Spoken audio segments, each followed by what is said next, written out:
प्रिय साथियों नमस्कार। आज हम आपसे चर्चा करेंगे एक लीगल टर्मिनोलॉजी एक्स्ट्राडिशन, जिसे हम हिंदी में प्रत्यर्पण कहते हैं। जब कोई ऐसा अभियुक्त या कोई ऐसा सजा याफ्ता व्यक्ति जो कानून को धोखा दे करके बिना कानून के अनुमति के जब जिस देश में उसका कोई मुकदमा चल रहा है या उसे सजा हुई है वहां से भाग जाता है, तो इसे हम भगोड़ा बोलते हैं, एब्सकॉन्डर बोलते हैं।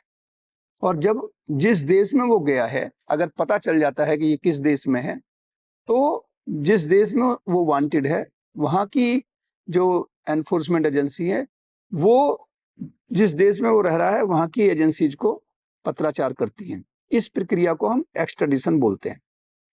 और आपने सुना होगा जैसे नीरव मोदी या विजय माल्या, ये हमारे देश के भगोड़े हैं और इन्हें एक्स्ट्राडिशन की कार्रवाई इनके विरुद्ध काफी लंबे समय से प्रचलित है। यहाँ ये समझना होगा कि जब जैसे मैं एक पुलिस अधिकारी हूं, अगर इन्वेस्टिगेशन करने के लिए किसी दूसरे देश में जब पुलिस जाती है, तो जैसे ही आप अपने कंट्री को क्रॉस करते हैं, पुलिस अधिकारी के वो अधिकार खत्म हो जाते हैं। यानी कि दूसरे देश में जा करके इंडियन पुलिस वो इन्वेस्टिगेशन बिना वहां की लोकल पुलिस की सहायता के नहीं कर सकती।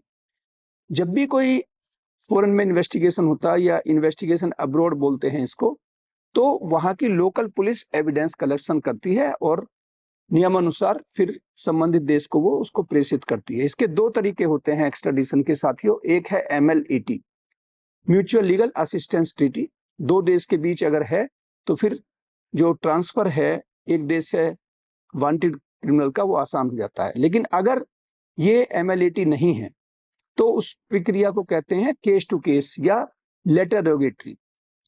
लेटर रोगेटरी में जो संबंधित कोर्ट है जहां वो वांटेड है, वो कोर्ट अपने ब्रदर कोर्ट को जो उस देश में है जहां वो व्यक्ति रहना पाया गया वहां को अनुरोध करते हैं मजिस्ट्रेट, और वहां वो उसकी सुनवाई होने के बाद उसमें वो विचार करके उसको फिर ट्रांसफर करने की कार्रवाई की जाती है। एक और इंपॉर्टेंट पहलू है, इसे कहते हैं डुअल क्रिमिनलिटी।